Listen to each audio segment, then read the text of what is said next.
રાજ્યમાં મુખ્યમંત્રી ભૂપેન્દ્ર પટેલના હસ્તે 2666 જેટલી ગ્રામ પંચાયત કચેરીનું ખાતમુહૂર્ત કરવામાં આવ્યું હતું, જ્યારે ભરૂચ જિલ્લામાં 166 તો ભરૂચ તાલુકામાં 28 જેટલી ગ્રામ પંચાયત કચેરીના નવા મકાનનું ભૂમિપૂજન કરવામાં આવ્યું હતું.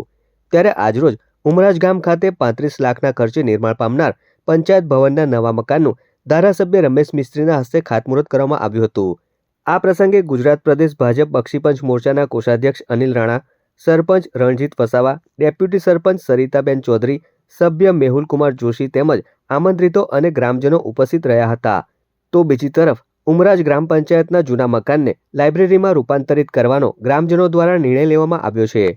પંચાયતમાં આ પ્રકારની તમામ વ્યવસ્થા અને સુવિધાઓ પણ છે અને વધારે સુદૃઢ બનાવવા માટે નવા પંચાયત ઘરની આવશ્યકતા છે અને એટલા માટે આજે આ ઉમરાજ ગ્રામ પંચાયતનું ખાતમુહૂર્ત 35 લાખ રૂપિયાના ખર્ચે આ કામ એકાદ મહિનામાં શરૂ થશે.